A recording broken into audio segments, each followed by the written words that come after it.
janeno mar Oloo TV aro chenro niendi makende jawinjona kaachiel kod janeno mara mondo wago mbaka kod nyirigo eko kaachiel kod coach margi kata manager margi ma nyocha oloyo milion achiel kaachiel kod jothuolo makende mar dhi romo kod Victor Wanyama e piny London. Iluongo ni Plateau Queens gisedonjo e studio kendi adwa migi thuolo makende mondo ginyiswa ni to gin ng'awa gini. Jatelo neno ka osechopo kendi wamor mar bedo kodu kendi un kaka jaloch mar chapa dimba na Safaricom. Adwa ni ami thuolo makende e introduce yourself, nyiswa ni to in ng'a kaachiel kod timi idonjo godo e studio kendi. Karibu. Asante sana. Iluonga ni Jojo Mondi. An japuonj ma Nyakat Girls. Yes. And also an coach, my head coach mar Plateau Queens. Plateau Queens en nickname mar our football team. Yes. Iluongo ni Nyakat Girls, Plateau Queens. Nyasaye nyotelonwa ma wawin chapa dimba na Safaricom. Kaka timu ndio motegno mara nyingi. Adwa ni ami thuolo makende nyisane imina nyidendi maneno machiegni kodi kanyo nyiswa nyingi geyo machuoka to bang'e madhi nyime. Okay. Yes. Machiegni. Geri akumo somo Nyakat Girls. Anatugo mpira, kenda tugo back chien. Igo namba 3, namba 4. Ago namba 2, ago namba 5, ago namba 4, namba 3, mago tekra tugo. Back no lere teka kabisa. Lere te. Kamala. Experience mari kaka tugo neno no timore ne chalade. Tugo ne tek koso ne yot. Tugo mane watugo mogik mane en final. Team no bene tek. Koro wan gi mano mi waloyo tugo no. Ne wan kanyakla. Koro bedo kanyakla konyo molo tengri. Kamala. Chakami jatugo machielo mane diri kanyera na po monyo kumbali kata kapano ageni na chiel kuom jogo eko mane oyudo mich mamoko bedo monyiso ati mich mane machiegni iluongi ni Anyinga Masiayiro. Suda ni machiegni control phone mondo owinje makare iluongi ni Anyinga Masi Akinyi. Masiayiro koso mago nyingi Masi Akinyi. itugo namba di team nendo mar Plateau Queens Atugo namba 7 gi namba 9. Te mich machielo mane yudo tuke gi eki che final An mana lo mang'eny. in madilo mang'eny ne jalo top scorer ero kamano abi thuolo kendo ng'at machielo bende neno ka osesudo machiegni iluongi ni ng'a Iluonga ni Ludia Oko. Asomo Nyakat Girls. in form 2. okay itugo position mane team nendo Atugo defense number 5. number 5 ero kamano ajoma moko bende mantie kanyo nyiso nyinge machuok kaeto bang'e wadhi nyime machiegni iluongi ni ng'a Iluonga ni Ladolina Oko. in itugo namba di e team nendo Atugo namba 11. ero kamano ng'ato machielo ma aneno kanyo kaeto bang'e wadhi nyime machiegni iluongi ni ng'a Andrew Simbo. Atugo namba 1. in jagol An jagol. From Nyakach. from Nyakach. Yeah. In man yudo golden iluongo nang'o? Gloves. Golden gloves. Yeah. Tugo ne chalo nade kaka jagol ni neno timu nendo mane utugo godo ne chalo nade? Ne tek koso ne yot? Ne tek cause okay. Kano chopo sa penalties nikech naneno ka udhi wuok draw kaeto udhi e penalties ni save team. Ni winjo nade ka koro chopo kindi kod ng'at maloyo? Awinjo matek and yeah, ongea tu kizungu ina shida. okay, I tried my best, then I was so confident, so I was sure that I'll catch well and I'll become the best goalkeeper. Okay. Yeah. Asante sana. Mwalimu chake ni mwogo kuombi, wadokoni to wadhi yo machap.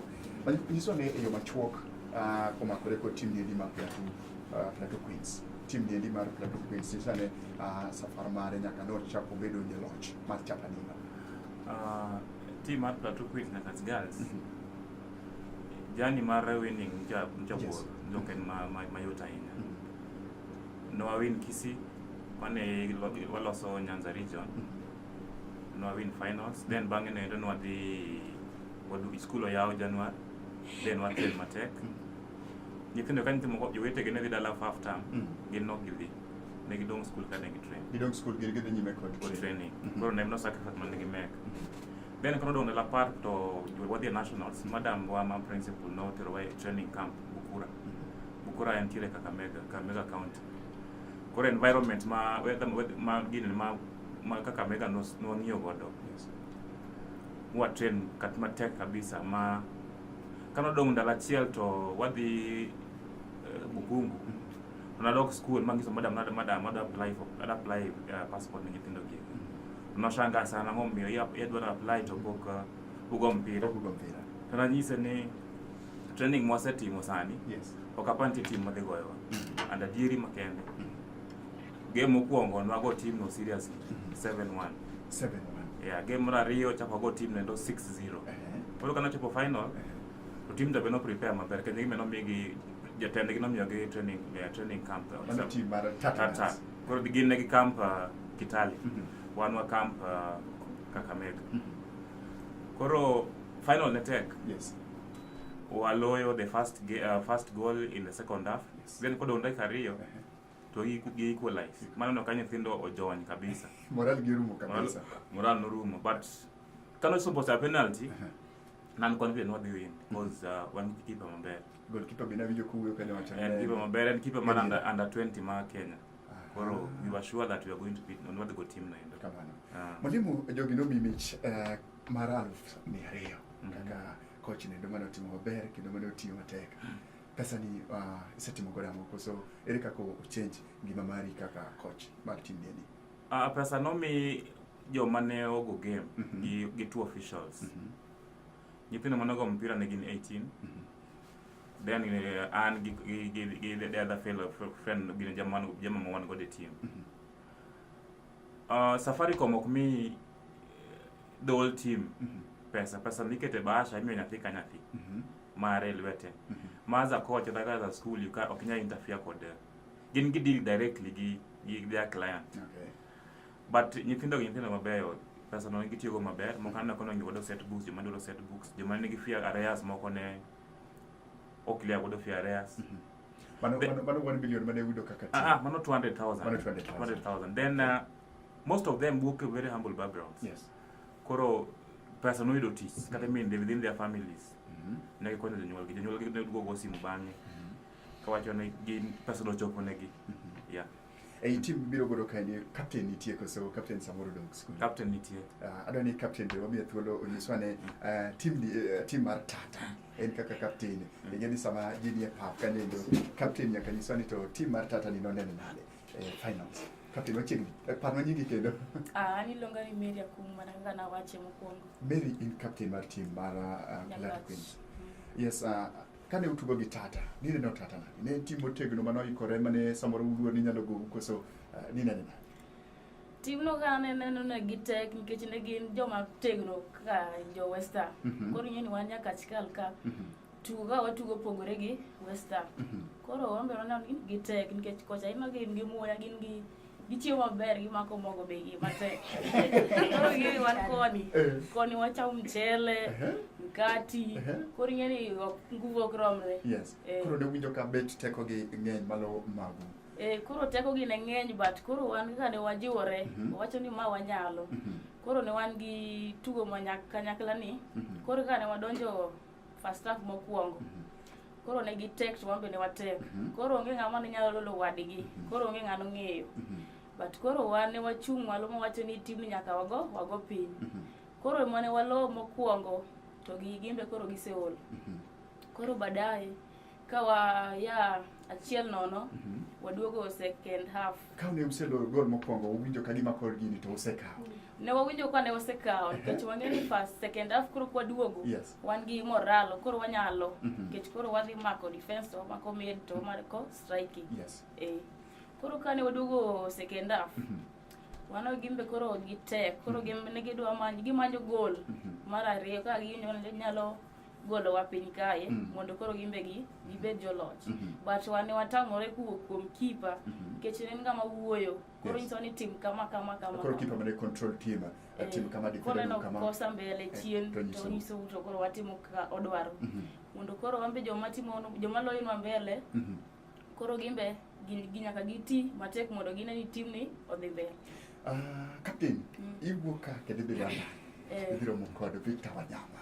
Iwinjo na Awinjo maber kabisa.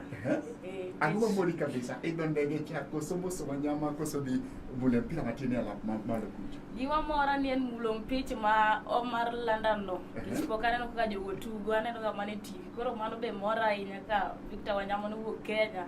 Awinjo dhi tugo ne oko. Ero kamano. Bas maligo do chaka duwe le kuo nero kanyiri mora ahinya kod ido thuolo. Ibende ila chiel kod jogo koma di oloka.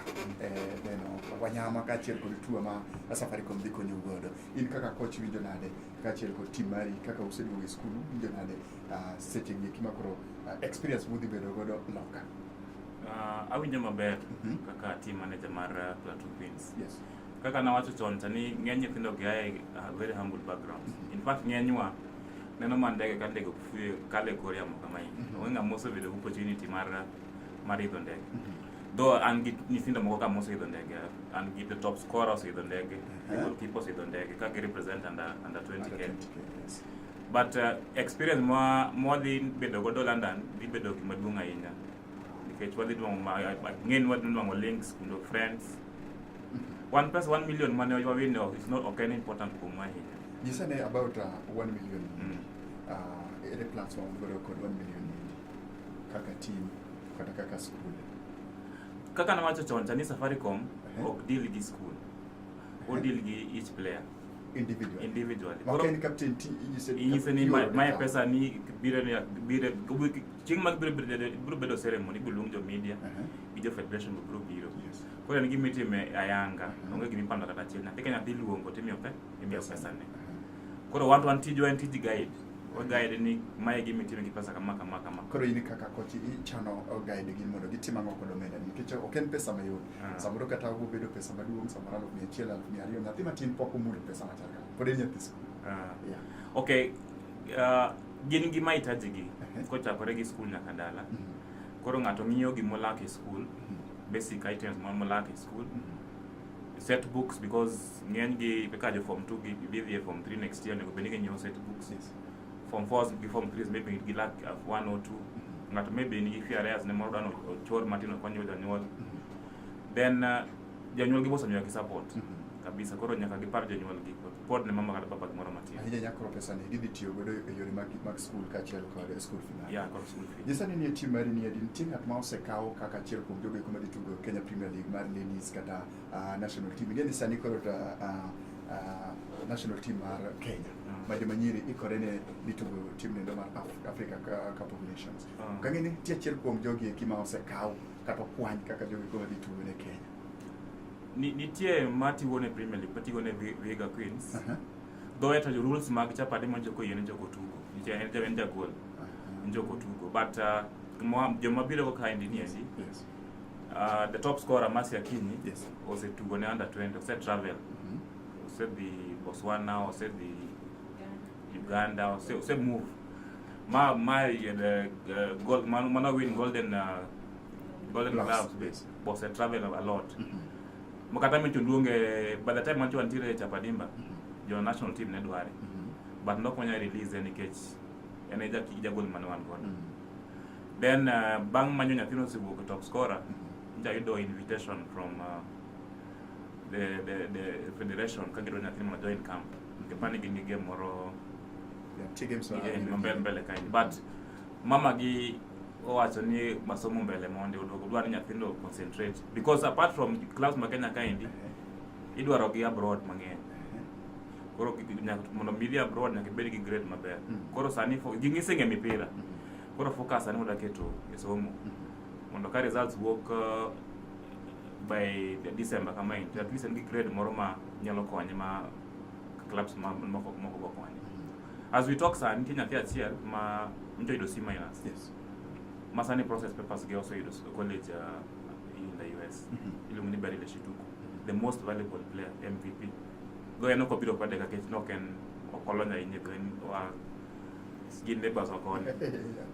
Podwara kendi kod Plateau Queens kachiel kod coach margi e studio kendi wasoma ne pachgi bedo ng'ene mathoth kotenore kod adigrido ma chapadimba na Safaricom manyicho timore finals no timore tarik 25 wan kod jidendi kendi top scorer wan kod jogo eko mako gol weri gi moko manondoro wacho ni anya mako gol hapana koro wan gi jok ma serious ma mako gol bende nitie jogo eko ma mwalimu wacho kanyo ni na osesing ni dwaro gi national team moko be ni dwaro Premier League. Kata kamano wach somo pod noket nyime. Awuone kod nyako ma nyaledi mane oloyo ahinya mane oloyo gonde mang'eny gieki. Apenji takikana nyingi. Nyinga Masiakinyi in nilo gonde mang'eny gonde dite mane iloyo e tournament ni. Game mokwongo naloyo ariyo. Mar ariyo alo ang'wen. Alafu alichaka lo achiel ne gin abiriyo gite. Koro ng'at ma oloyo mang'eny kabisa Safaricom nomiyi mich machal nade kaka individual kaka top scorer? Ne gimiyowa trophy, golden boots na giginene gi check award of 50,000. Mwalimu wacho kanyo ni nitie jok mane ng'i ne scout kendo ne gidwani idhi tugne Kenya. In gi pachi ne chunyi gombo tugo ne piny Kenya koso idwani pod isom mondi koso paro mane mani godo? Sama adwa nasom mondi, nasetugo ko nase experience, koro nada nasom katieko go kade. Sani koro idhi romo kod Wanyama e piny London. Iwinjo nade? Awinjo maber. Ang'o mamori sana? Ang'o mamori ahinya? Adwa mana neno jotugo ma jo Wanyama girego mondo watug kodgi. Igombo tugo gi jotugo mamoko man malo kaka Wanyama giri. Advice mane minyalo miyo nyithindo magiri mamoko samoro gin e skul gibende chunygi gombo tugo samoro moko bende tindo chunygi gombo chieng' moro gibende gichopo e level ma intie no ma ginyalo tugo ne Chapadiba kata bende wuok oko be London. Adwaro mani jomoko koseng'e talent gi gidevelop talent gi no koro jok matugo football kata giendelea mana tugo giwe tugo nikech tugo seche moko konyo inyalo yudo ni jomoko be ok ber e buk ahinya to tugo golo oko koro they just continue working. Okay. Walimu thoth ji kwenu coach gi pak kaachiel kod hagi maber ka udhi oko. Ingeni koro sani ji oseketo chunygi kabisa kuomu kabisa kaka team nendo mar luwo ma noloyo Chapadiba na Safaricom. Ere kaka udwa keto mondo obed kod pile ni nyaka kaka Plateau Queens mabiro bedo kaka okode. One gi team mapod team, a young team. 90% mar team jopong. Koro manyiso ni pod gintiere, pod gidhi wuoth. Training pod idhi gaga kod Dhi mbele. Then watimo scouting ma proper e primary. Ka nyithindo dhiga primary ball games provincials, twaoroga scouts. Sana Nyanza ka gi Western. Twanwang'o the best. Then ka giyudo marks mar around 260 and above, twakawo gi gani. Nyathi ma ong'e tugo mpira maber. Toyudo max ma 260 and above. Uchako ng'iye kapod en e primary. Uchako ng'iye en gima identify chon. Koro wafollow mana mos. Seche moko iyudo kata ni out of our way, watwe nyithindo kata mana exercise books, revision materials, just to encourage them mondo gitim matek e school, mondo giyud marks na yun. But the moment ma giseyudo marks go, twakelo gi e school.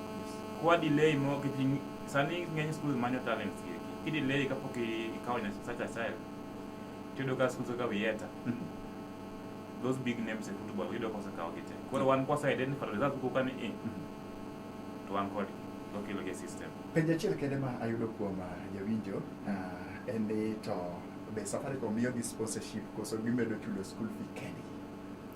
So far Safaricom poko miyowa sponsorship mar school fees. Matin ma Safaricom osemiyowa, nikech pesa mose receive so far en mana wayudo kisi 200,000. Kaka man in charge kuom gi, in gitiyo gi pesa maber. Koro wan tijwa ni kosemigi to advice gi according gi ng'ato mesa pesa momiya matin na yun. Kendo mano be gima wada timo kumachielo koro gibiro mbele ni mondo kama diye sana wach school fees ka gi textbooks gi konyre godo. Erokamano mwalimu, nikech thuolo be koro wewa kaendi, adwa miyi thuolo makende mondo iwachane wach mogik kaeta mi captain biro wach mogik kanya apani achak gi captain wach mogik advice monyalo miyo nyithindo kaachiel kod Safaricom kuom tournament mar Chapadiba na Safaricom kaeta mi wach thuolo bende iwachane machiegni. Advice monyalo miyo ladies machalo kaka in magadula from primary nyaka secondary. Aisuri joma nigi talanta mopogore opogore gibende nikech mano gima bo konyogi e gima mabiro. Koro gichung' malo e talent ma gin godo mondo gichak chon ka gin godo. To ka parents makia kata ka parents ma ok dwa nyithindo go ti gi talent. Akwayo gi ni mondo giwe giti gi talent go nikech ok ging'eyo gima nyithindo go nitiere godo e chunygi. Koro mondo giwe gi talent go mondo giti godo mbele. Walimu machugi kabisa manyalo wacho ni coaches bende ma walimu kaka in kaachiel kod nyithindo an kod wuodhu ma koro ukaw udhi go ladan. Gima nyawacho ne parents. Ng'eny parents kuyo ni nyathine go mpira e school. Yes. To biro go gowi nyathine ketho sa e pap. To kane ka en ketho sa nikech sani ng'eny colleges ma abroad kata ma Kenya kae abroad manyo the talented players. Bora nyathi nigi C+ and above, nyathi yudo scholarship in the US. Wan gi links as a school sani. Links wan gi links USA. Masani wasaya lift nyithindo ariyo out of talent. Then to ne adwa penya miyo school sani ni schools nyaka sani koro embrace talent. Kata curriculum sani lokore. Curriculum biro manyien omiyo uzito mang'eny sana wach talent development. Koro what change so chon. Maka koro gini biro lokani koro purely talent oriented curriculum yudo ka wan ready. Then coaches mag schools and maybe other institutions let us identify with nyithindo man gi talent wakony gi uru mondo mi develop talents gi. Bas jogina mago ne Plateau Queens jogo ko jaloch mar 1 billion gi Safaricom chapadi mana Safaricom season endo ma 2017-2018 manen mokwongo kabisa Plateau Queens loyo milion achiel kaachiel kod jothum makende madhi e piny London bedo kanyakla kod Victor Wanyama gimor kabisa kendo kod gin adiera ni gidhi romo kode kendo gidhi experience nindo maber. Thuolo didi nomi nyithindo manie e kind hika 16 nyaka 20 kendo ne gibedo joloch kendo gimor ahinya gi promise ni next time pod gidhi kawo thuolo nindo. Mor mar bedo kod gi studio kadiluongo ni Felix Wuonyaboro. Bye bye. Mas Gimasai.